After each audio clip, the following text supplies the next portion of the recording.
matching incredible students to great colleges one story at a time. This is the College Match Podcast. And today I'm introducing you to two young leaders in Los Angeles, Airin and Abby. While both young women have very unique talents and interests, they have come together to create two impactful programs that truly exemplify student empowerment and leadership. This episode is exploding with inspiring anecdotes that include deep conversations about life-changing experiences in their lives, such as immigration, gentrification, period poverty, the power of student voice, and we even touch on sensitive topics like eating disorders and body image.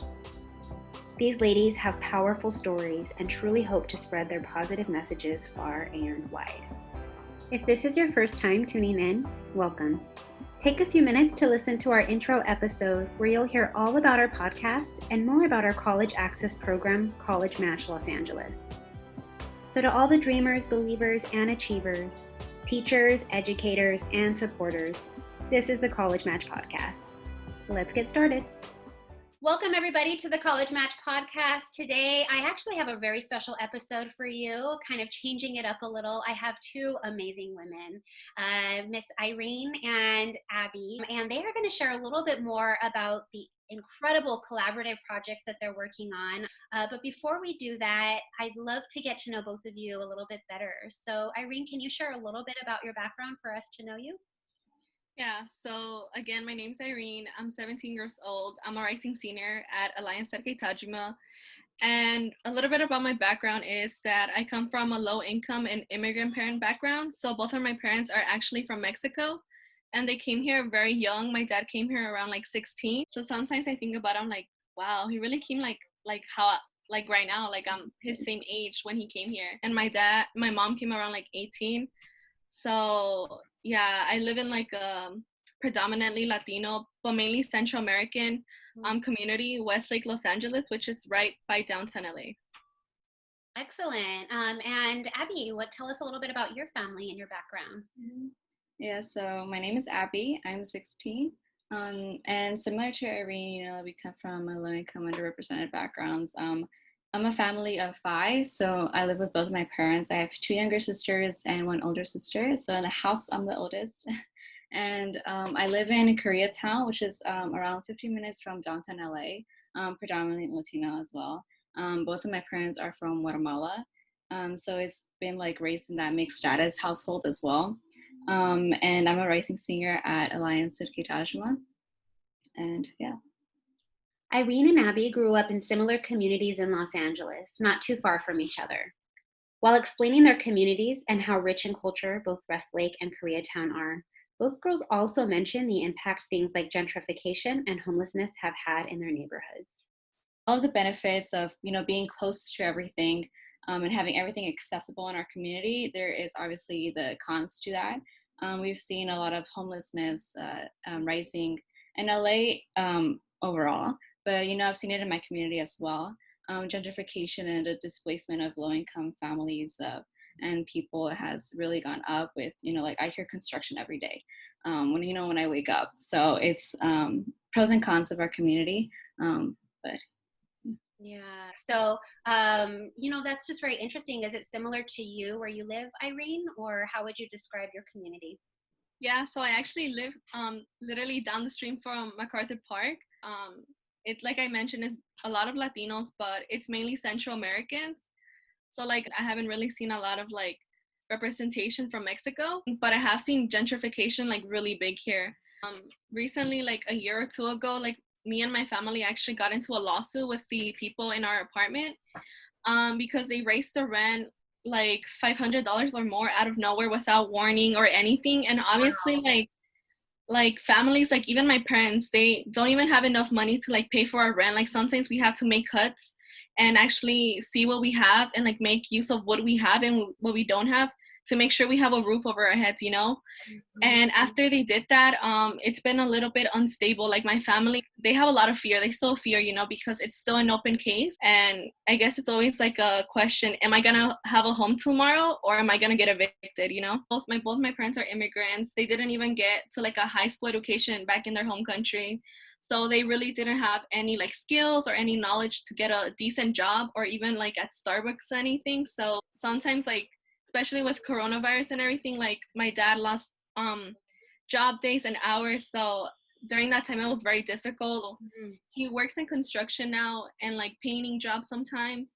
But again, like with COVID, it was very off and on. Some days he did have jobs, or some days he really didn't have anything. So he would just stay home with us. And my mom, she's always like been the caretaker for us and helping us with schoolwork. Even though like she didn't get that education, she always like YouTubes it, or like she tries to find a way to help us. Yeah. Yeah.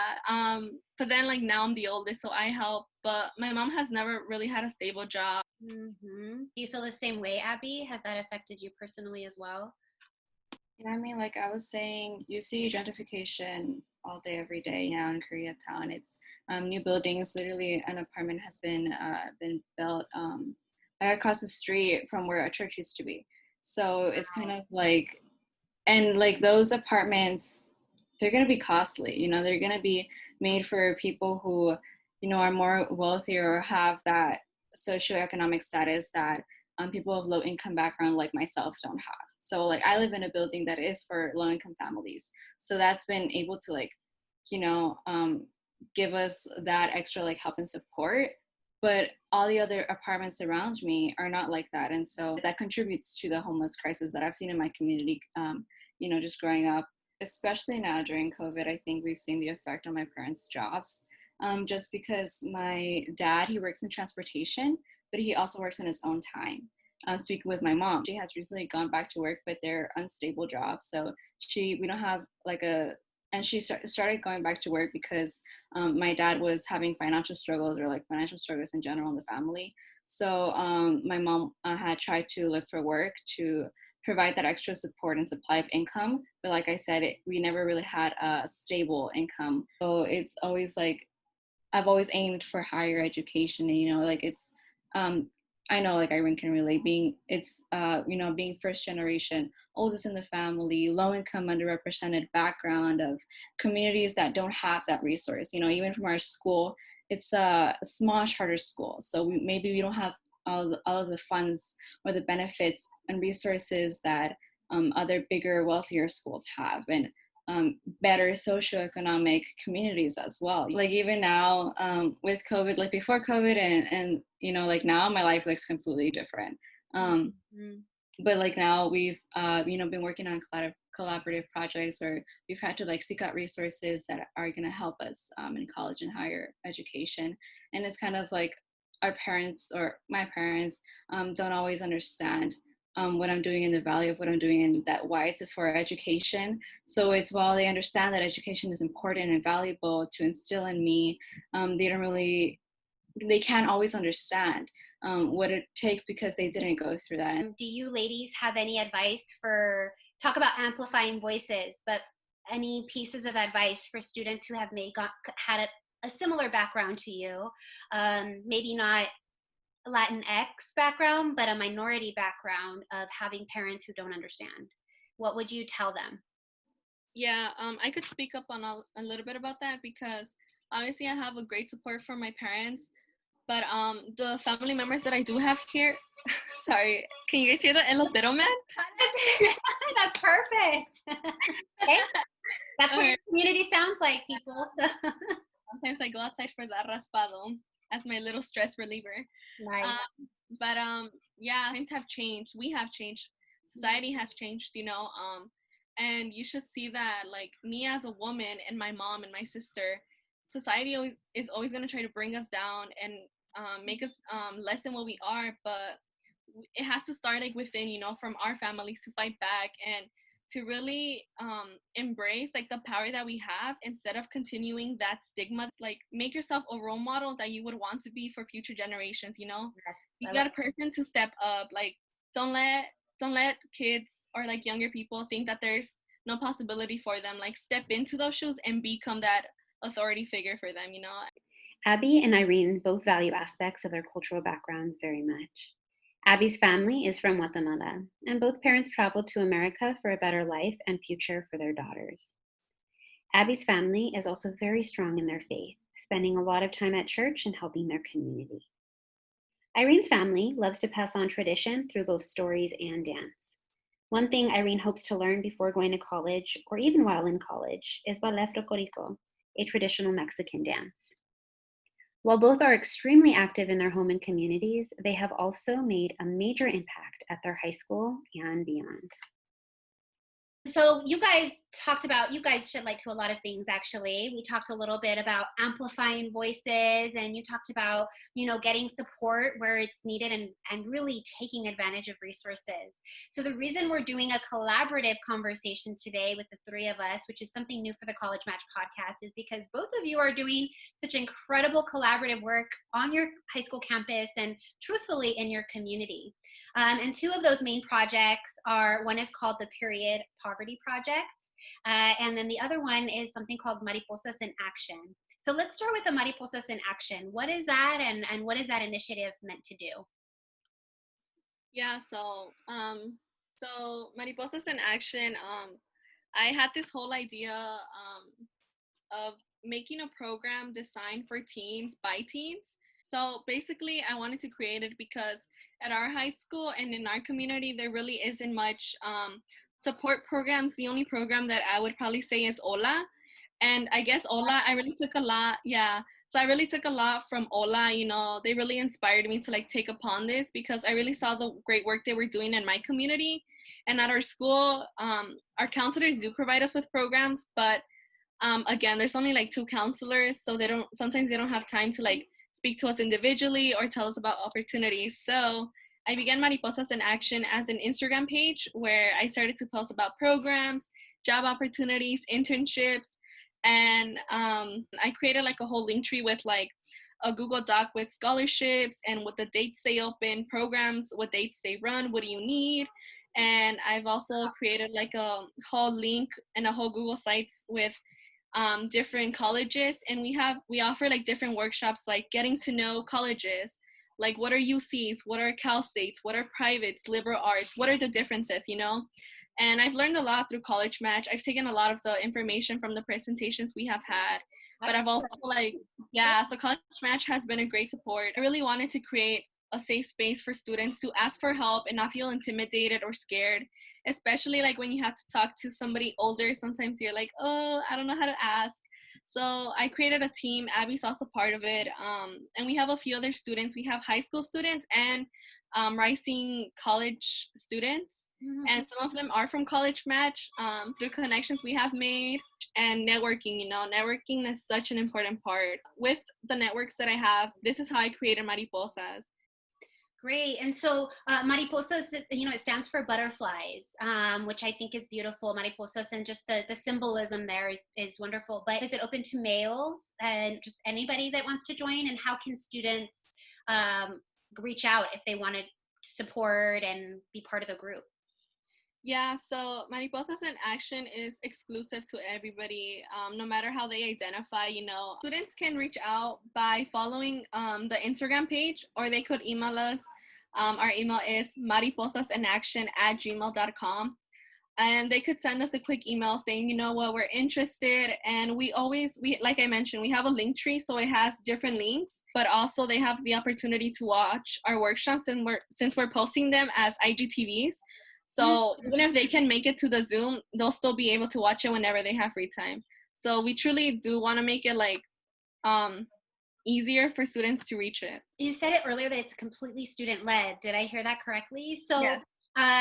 It's interesting because you are going through this process yourself. You're learning about the application. So I see this very much as a pay it forward model, where it's you're gathering all this information, and rather than keeping it all to yourself, you're okay, College Match taught me this. Now let me regurgitate it for everybody else that doesn't have it.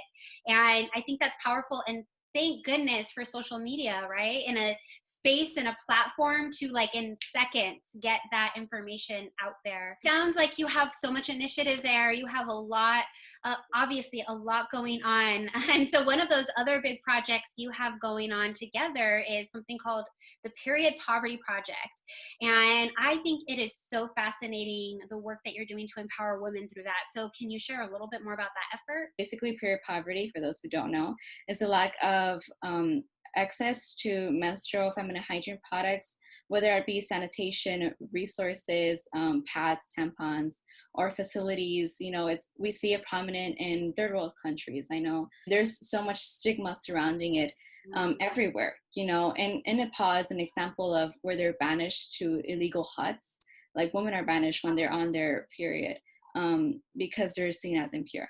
But here in the United States, the pink tax is the thing, which is basically a tax on tampons and pads that makes sanitary products less affordable. So it's seeing that period poverty everywhere. Yeah. So at first, this whole like idea of empowering women, we've always had it. But what really brought us to like center it in period poverty was when we went to a program held by the ACLU back in October. So, after that institute with the ACLU, we went back to our school. We started doing research on our own. We started like petitioning. We started talking to students. We went classroom to classroom telling them, do you know about period poverty? And most of it, we found that about everyone didn't know what it was. So we gave like a brief summary of what it is and how it affects us as Latinos and coming from low income families. So then we ended up getting like about 99% of our student body, including like teachers and staff support. Like one of the most remarks, something that's really stuck with me is from our physics teacher, Mr. Concepcion, who wrote down on the paper next to his signature, "We need this now," with all caps. So, it really shows how like even a guy a male isn't afraid to like show support. Some of the workshops Abby and Irene attended at the ACLU conference included conversations about activism, gender equality, and student leadership.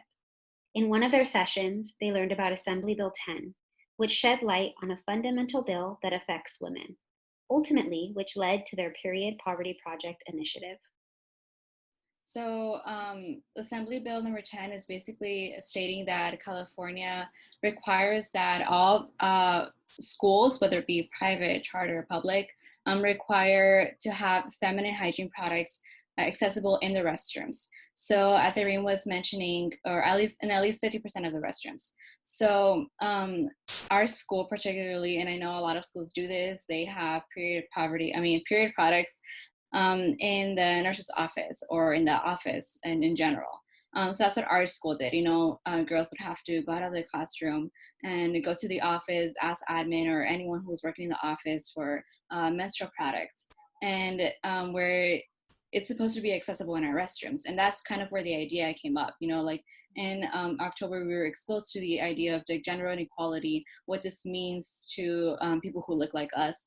And then we brought it back to our school, and I realized, like, we don't have this at our school.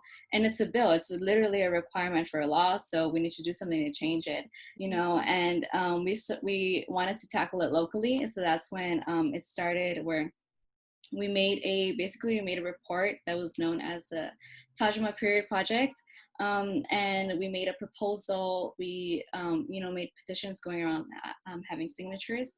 We also did like a mock bill where we included this bill that was already that was supposed to be implemented. And right before we went to break, we took it up with our principal and just asking for that support on her behalf to implement the product dispensers in our restrooms. And we had to wait quite a while until one of our ASB teachers told us like, "Oh my gosh, did you guys hear?" And we were like, "What?" And then she was like, "Oh, that they're gonna get like product dispensers in our restrooms." And we were like, "Oh my gosh!" And we like hugged each other, we cheered. It was crazy. It was amazing. And like the weeks following after that, we had seen the product dispensers being installed in our restrooms. Wow. So obviously like that was a huge victory for us. It's just seeing how it was student led, and we were able to bring that change for future generations meant a lot. It's a project that is going to keep going on through for generations. It's these feminine hygiene products are a necessity. They're not a luxury. They're something that every young woman and girl goes through and is natural, and they shouldn't be embarrassed, or they shouldn't have to miss that time and going to the office to ask and whisper.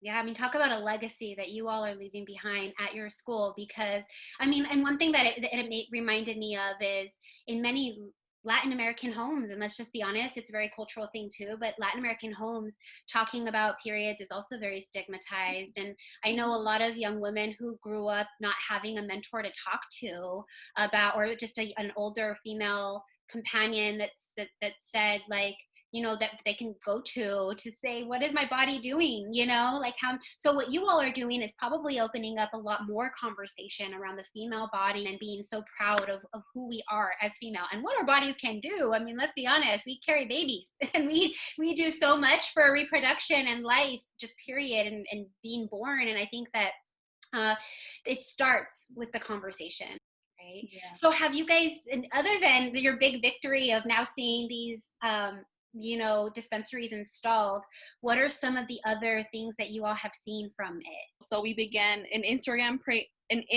page, Period Project LA, and we started recently posting. We're not that active yet, but we're trying to get more visuals and more content for it. We also started our own website where we have different vlogs where we talk about like what period poverty is, explaining the policies such as the assembly bill. So with that, we're hoping to grow it to like have different chapters at different schools. So if anybody else is interested, in our website, in our Instagram page, we have a link tree where we have like join our team or like become part of the movement. I know that we also want to film a video of our personal journey and what it took us and the patience and commitment we had to take through to get that big victory and leave that legacy at school. In addition to these toolkits for other schools, Airin and Abby have also taken their efforts to the streets. We have community outreach, so we are making individualized care packages that have feminine hygiene products. There you go, Irene. Has an Visuals, great. If you're listening today, there will be a visual of this in our YouTube. So if you want to watch the video version, you can kind of see what those packages look like. They have their, categorized into tampons and pads just for preference. And they have like sanitary wipes, toothbrushes, lotion, bath soap. So it's very like the sanitary necessities and needs that a woman may need. And so that we've had kids and face masks, yes, because of great. COVID. Yeah, we just thought it was necessary, and we've been packaging these through the donations that we've had through our GoFundMe page. We were able to raise more than $240. So with this, we were able to create these kits, and now we have community outreach where we go to various places in our community and hand out these feminine hygiene product kits and care packages to those who need it. Airin held up this really cute little note. So not only is it a care package of feminine products, but it's also personalized, which is your time. So what does that little message say? Yeah, so all of them have this little quote thing that we printed out, which says, "Dreams and action must be woven together." And in the back, we wrote something like, "We hope this helps you. Please take care of yourself and your well-being." So we really wanted to like emphasize, like, take care of yourself, especially like during these hard times, both physically, but also mentally, like mental health is really vital to one's well-being overall. So we wanted to like spread a little bit of positivity, especially for those who identify as like homeless or houseless, because we know that times can be rough. So we just wanted to give them a little bit of positivity and maybe radiate a smile onto their days for them. Speaking of positivity and radiating happiness, these two young women have very unique lives of their own outside of the classroom. Abby is also very close with her parents and has learned a lot about grit and perseverance from her father, who left his home in Guatemala at a very young age to pursue a dream life and career in the United States. Along with her many extracurriculars, she is also very connected to her faith and spends much of her time with her church community, singing in the choir and serving as the volunteer coordinator for the children's department. Yeah, so like I said, community service has always been something really big to me. And I think with high school, I've been involved in ASB, or what is known as student government, in other schools. So I was secretary this past year, running for vice this year. And after school activities such as mock trial, where we participated in competitions in court, and do personally play production, which was after school. That's kind of like a fun extracurricular that I had. So that was, you know, like my high school. And beyond that, I've been very involved in my church community. The career that I want to pursue is like medicine or STEM. But then it's also that kind of side of me that uses art as an outlet, uses music as an outlet. So that's always been something really dear to my heart, my team, everything. And just I'm also part in leadership in the children's department. And now I'm a coordinator that oversees the volunteers that teaches workshops and is able to coordinate events specific to the children's department. You've been really able to balance all of it, which is incredible. I don't know how you do it. Wonder Woman over here. Irene also has a unique story of her own. Her resume extends far beyond Mariposas and period poverty. While she's engaged in both Ola and College Match, she's also a young photographer learning how to tap into her creative side with Las Fotos Project, a nonprofit in Los Angeles that helps young women use photography as a tool for expression. She was even featured by XQ America and has a blog depicting how art has impacted her life. Her name has been passed down from generation to generation, and according to her, the name means love and peace. Two personal qualities she shares with those around her. Similar to Abby, we're both part of ASB. I'm also part of Mock Trial. I was actually co-founder of Mock Trial. Like I've mentioned before, I'm really interested in like politics and social justice, so I always try to engage in like different extracurriculars. I really like to really support others, especially when they're afraid to or they just don't know how to. I always like being that leader. I've done projects where I talk about my community. I have photographed my community. I've done different blogs about what my community looks like, what art means to me. I get to like express myself in ways that I verbally can't. So it's always really fun to capture moments and share it with others. As you can imagine, these two young women are busy. At the same time, they have both found ways to practice self-care and self-love. Mental health is so important. Self-care is the best care. So it's finding that balance, prioritizing what you need for you, because sometimes, you know, I've neglected it. I've ignored it, where you just like grind and realizing that it's okay to slow down and to really, well, one, living in the moment, you know, like enjoying what you do. And for me, that comes in many different ways, whether it be painting and art, you know, just to like get away from everything. So both of you mentioned art as a, you know, one of your kind of gateways, you know, a way of a form of meditation, a form of therapy, whether it be through music, photography, visual. Do either of you have a piece that you'd like to share with the audience today? Yeah, so really quick, I mean, there's something on my wall that I wasn't able to take down, but it's this poster that I first made in ninth grade that has kind of like a description of me, who I am, and it's in Spanish.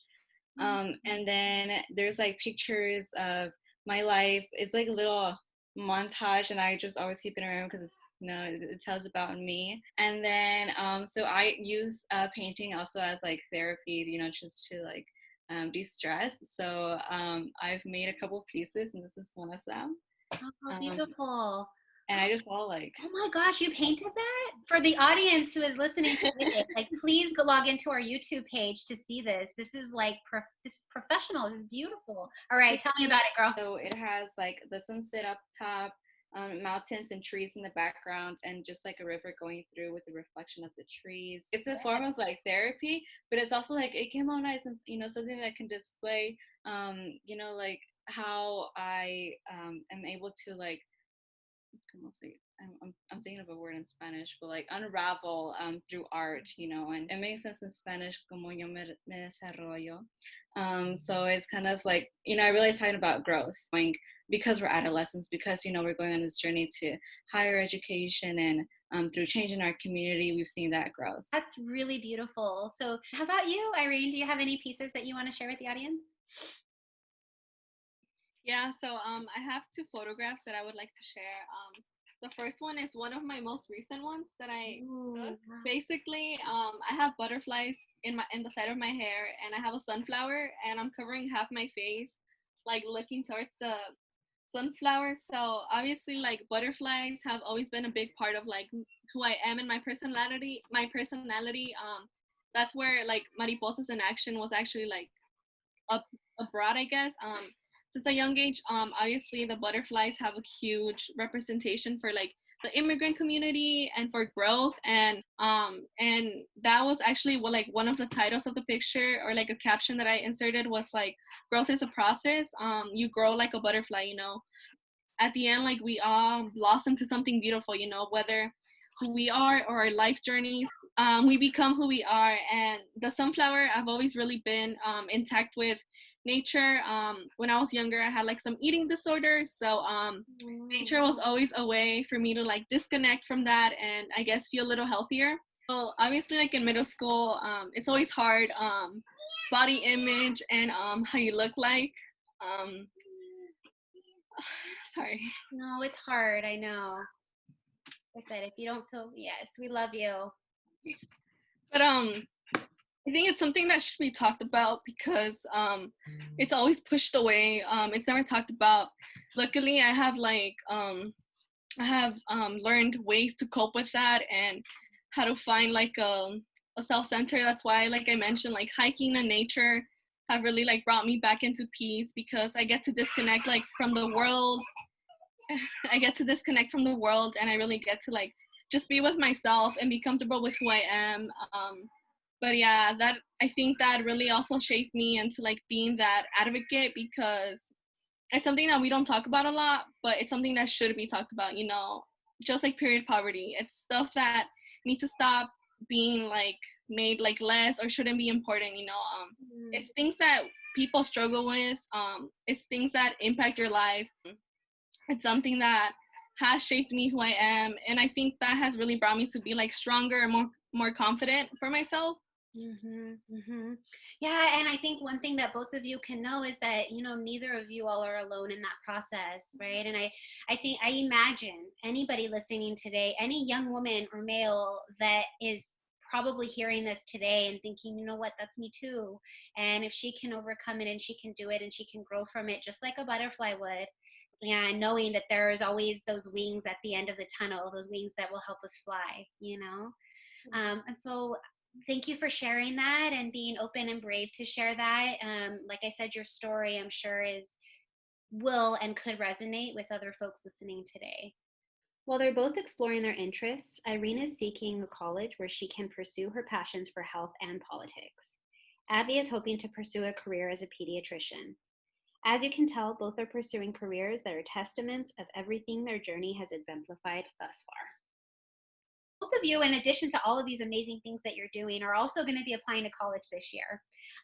So for anybody that's hearing, what is kind of your dream college? What are you looking for in that perfect match? Irene, we'll start with you. Yeah, so I think going back to like my values is having a strong sense of community on a college campus and having like that teacher and faculty support. I want a place where they're very open-minded and they'll be, let's say, very socially active, you know. That's very important to me, to have people who come from my background, just to have that support system. Excellent. Very good. How about you, Abby? Yeah, so I think, you know, similar interests as Irene, I'm looking for a school that is more smaller, so that it's like that tight-knit community that we've been talking about, you know. I think I'm looking for a school that also has like research opportunities and all of that. So just, you know, like new innovations, a school that is always looking to grow. I know that a lot of the schools are still changing, and, you know, its ideas, its views, its beliefs. So I think being able to be part of that change, even in the school, is important. One thing that you both said resonates really true to you is that sense of community and collaboration, which is clearly a testament to how you've already established your high school experience. So let's move on to my very favorite part of our interviews. This is what I like to call the flash round. And these are all questions that you will likely or may see on some of your applications. The first one that I love to ask is, for each of you, what would be a hashtag that represents you? I think a hashtag that represents me is hashtag Girls for Change. I think this touches up on being a woman in STEM. You know, like, you don't see a lot of women in the medical career, in the STEM careers. So really having that breakthrough as a future woman in STEM and having that social justice background. Thank you, Abby. Excellent. What about you, Irene? I would say hashtag si se puede, which is hashtag yes you can. I guess I really want to be like that representation at higher institutions to show that people that look like me or come from similar backgrounds than like me, that anything is possible, you know, like we can do this. I did it, you can, others have, and together we'll rise up. Love it. Si se puede, for sure. Okay, so my next question would be, what is the last great thing that you read? It can be a book, it can be an article, anything. So what was the last great thing that you read?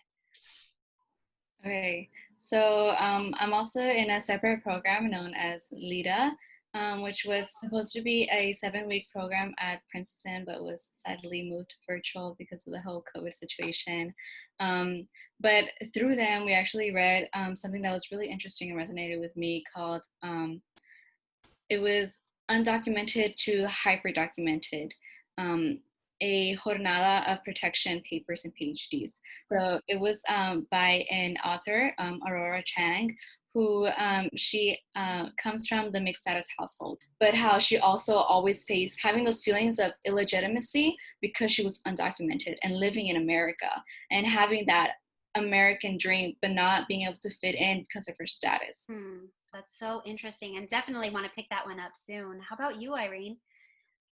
Wow. Yeah, so so like I mentioned, I'm close to my mom, so sometimes like every day we like sit together and we read for like at least 5 to 10 minutes. Oh, I love that. Recently I read a book called Breaking Through, and it's part of like Chicanx literature, and it's basically a story of the author who came from Mexico with his family, and basically how like he was able to like get into college and be the first in his family to go and actually get higher education. And I really resonated with his story, how like he persevered, he pushed, and he was resilient, you know. No matter like the barriers he had to face, he was always going at it and helped them out. So I really love him. He's such a good author. He's Francisco Jimenez. Great. So ladies, that is such a positive way. I mean, I can't tell you, my heart is glowing right now, just with all the amazingness that you are doing. I cannot imagine how many acceptances you're going to get next year. And I'm super excited to hear what those are. And I think that's just a great way to round out the podcast today. Before I do, is there a quote or a saying or kind of an essential mantra that you have that you'd like to share with the audience today, each of you? And we'll start with you, Abby. Okay, so I have like a little app. It sends like quotes that are very like positive and uplifting. So I got the quote from there. I possess the ability to become what I am destined to be. So it's kind of like taking the destiny into your own hands, taking advantage of what is given to you, and really becoming who you want to become. You know, at the end of the day, this is about you and the life that you're going to lead and the people that you're going to help, whether it be like in every sphere of life, you know, in your community and beyond. Beautiful. Thank you. How about you, Irene? Any last message that you'd like to share with the audience? Yeah, so I really like this quote. It says, "Dream the impossible, seek the unknown, and achieve greatness." I always say, I'd rather have said, "Oh, I tried," instead of saying, "Oh, I regret not trying." Obviously, anything is possible just with the right mindset and the right attitude. Beautiful. And just as you said, as we round out our podcast earlier, si se puede. So thank you, ladies, again so much for that love, that passion, that energy that you are projecting in every day of your life, whether it be virtual or audio, and however you're listening today. Hopefully you were just as inspired as I was. Thank you, ladies. Dreams and action must be woven together. How powerful is that? And such a fabulous way to spread that message about collaboration, empowerment, and self-care. Airin and Abby are surely off to incredible colleges next year, and as they've done in LA, will no doubt make a positive impression wherever they go. For more information about Abby and Irene's causes, take a look at our show notes on Google and follow us on Instagram at CMatchLA to find out how you can support them and their efforts. Once again, their main Instagram handles are at Mariposas in Action and at @ProjectLA. And thank you for tuning in to today's podcast. Speaking of self-care, I will be taking a few weeks off to reground myself before the school year starts. When we return, I will have a special bonus episode for you, highlighting one of our alumni stories. After all, our mission is to support students to and through college. Trust me, you don't want to miss the next powerful story. Make sure to like and review and subscribe to the show so you can get an update once that next episode is posted. And of course, to learn more about College Match LA, visit www.collegematchla.org. We'll see you next time.